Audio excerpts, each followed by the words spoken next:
या कुक्षि विवरे कृत्वा स्वयं रक्षति सर्वतः नमामि जननीं देवीं परां प्रकृतिरूपिणीं कृच्छ्रेण महता देव्या धारितोऽहं यथोदरे तत्प्रसादात् जगद्दृष्टं मातर्नित्यं नमोऽस्तुते पृथिव्या यानि तीर्थानि सागरादीनि सर्वतः वसन्ति यत्र तां नौमि मातरं भूतिहेतवे మాతృదేవో భవ పితృదేవో భవ.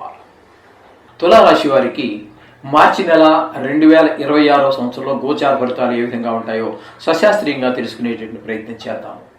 ఇక్కడ ఈ తులారాశి వారికి పంచమ స్థానం అయినటువంటి కుంభంలో 4 గ్రహాల యొక్క సంచారం జరుగుతోంది. రాహు పూర్తిగాను, బుధుడు పూర్తిగాను, కుజుడు పూర్తిగాను, రవి ఒక 14 రోజుల పాటు సంచారం చేస్తున్నారు 5వ స్థానంలో. ఇక్కడ ఇందులో ఏ ఒక్క గ్రహము కూడా ఈ 4 గ్రహాలలో అంతా కూడా సంతానం మీద దుష్ప్రభావం చూపిస్తాయి. చదువు మీద దుష్ప్రభావం, ఆటల మీద ఎక్కువ శ్రద్ధ చూపించడం, తద్వారా గాయాలు అవటం, తద్వారా ఖర్చులు పెరగటం, అయ్యో ఇంత గట్టి దెబ్బ తగిలేసిందని మనక్షోభ పడటం. అలాగే కొంచెం ఎదిగిన పిల్లలు, కొంచెం డిగ్రీ ఆ ప్రాంతంలో ఉన్నటువంటి పిల్లల వాళ్ళకి కొంచెం, ఎందుకంటే వారికి కొంచెం చెడు స్నేహాల ద్వారా కొన్ని అపప్రదలు రావడం లాంటివి జాగ్రత్త ఉండే అవకాశం ఉంది. కాబట్టి వీరు ముఖ్యంగా ఈ తులారాశి వారు మాత్రం పిల్లల మీద ప్రధానంగా దృష్టి పెట్టాలి.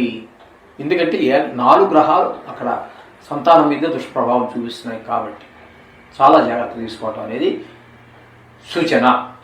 ఇక ఈ రవి 14 రోజులే అని చెప్పుకున్నాం మన 5వ స్థానంలో. తదుపరి 6వ స్థానంలోకి వెళ్తున్నారు. అక్కడ ఒక 17 రోజుల పాటు నెలాఖరు వరకు ఉంటారు. అక్కడ మీకేమవుతుంది, 6వ స్థానం కాబట్టి రవి అనుకూలమైనటువంటి ఫలితాన్నే మనకి 6వ స్థానం కాబట్టి రోగం అంటే ఆరోగ్యం బాగుండేలాగా, రోగాలు లేకుండాను, అలాగే అప్పు నుండి తీర్చేయడానికి వాటికి. అలాగే శుక్రుడు కూడా మనకి ఇక్కడ 6వ స్థానంలో ఉన్నారు 25 రోజులు. తదుపరి ఆయన కూడా సంక్రమణం చెంది 7వ స్థానంలోకి వెళ్తున్నారు. ఈ శుక్రుడు పూర్తిగా నెలంతా ప్రతికూలుడే. ఆ 25 రోజులు 6వ స్థానంలోను, అలాగే 7వ స్థానంలో మిగతా రోజులు నెలంతా కూడా 2 చోట్ల కూడా ఆయన ప్రతికూలమైన ఫలితాలే ఉంటాయి. కాబట్టి ఆయన అనుకూలులు కాదు. కాబట్టి కొంచెం అనారోగ్యం రావడానికి అవకాశం ఉంటుంది, అపకీర్తి రావడానికి అవకాశం ఉంటుంది. ఈ విధమైన అలాగే ఒక 7 రోజులు మాత్రం 6 రోజులు మాత్రం 7వ స్థానంలోకి వస్తున్నారు. అప్పుడు భార్యాభర్తల మధ్యన కొంచెం చికాకులు కలిగే అవకాశం ఎక్కువగా ఉంటుంది. ఇక్కడ ఈ 6వ స్థానంలోనే మనకి రవి ఒక 17 రోజుల పాటు సంచారం చేస్తూ ఉన్నారు మేనంలో. 6వ స్థానం కాబట్టి అక్కడ ఆయన అనుకూలమైన ఫలితాలు ఇస్తూ ఉన్నారు. సగం రోజులు మనకి సంతానం మీద చెడు ప్రభావం చూపించినప్పటికీ 6వ స్థానం దగ్గరికి వచ్చేటప్పటికి మీకు ఏమవుతుంది అన్నట్టయితే అది శుభప్రదమైనటువంటి ఫలితాలే ఇస్తూ ఉన్నారు.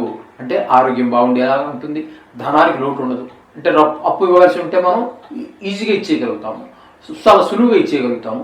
అప్పు కావాలి, ప్రయత్నిస్తున్నాము దేని గురించి మంచి పనికి, తప్పకుండా దొరుకుతుంది మీకు. అది ప్రైవేట్ రంగ సంస్థ కావచ్చు, లేదా ప్రభుత్వ రంగ సంస్థ కావచ్చు, ఏ విధంగా కావచ్చు. మీకు అప్పు అంటే మొత్తం మీద మీకు ధనానికి లోటు లేకుండా ఈ రవి కూడా మీకు అనుకూలమైన ఫలితాలు ఇస్తూ ఉన్నాడు.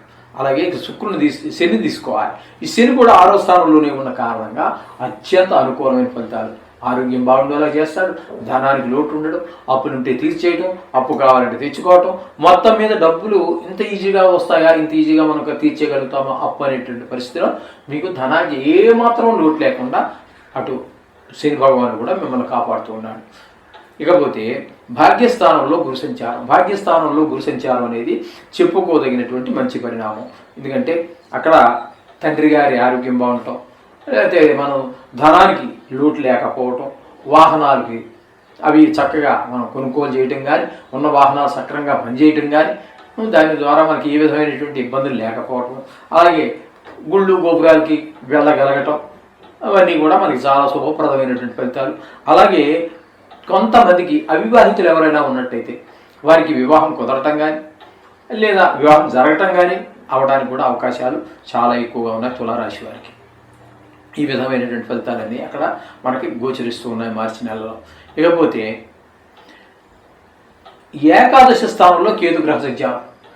ఏకాదశ స్థానం అంటే చెప్పాల్సింది ఏముందంటే ఏ విధమైన గణితము లేకుండా ఏకాదశ స్థానంలో అత్యంత శుభప్రదమైనటువంటి ఫలితాలు మనకి ఇస్తూ ఉంటారు. అంటే ధనానికి అస్సలు ఏమాత్రం లోటు ఉండదు. అలాగే ఇంట్లో వారందరూ సహకరిస్తూ ఉంటారు. ఏ పని మొదలుపెట్టినా లేదా మొదలుపెట్టినటువంటి పని ఉన్నా కూడా దాన్ని దిగ్విజయంగా పూర్తి చేయగలుగుతాము. ఆ విధంగా మొత్తం మీద కేతు కూడా అనుకూలమైన ఫలితాలు ఇస్తూ ఉన్నారు ఇక్కడ మీకు. అందుచేత మొత్తంగా చెప్పుకోవాల్సి వస్తే తులారాశి వారికి మనకి ఈ శని భగవానుడు పూర్తిగాను, రవి పాక్షికంగా ఒక 15 రోజుల పాటు, శని అంతా నెల పూర్తిగా మనకి సహాయ సహకారాలు అందిస్తూ ఉన్నారు. అలాగే భాగ్యస్థానంలో ఉన్నటువంటి గురువు కూడా అత్యుత్తమ ఫలితాలు మనకు అన్ని అందిస్తున్నారు.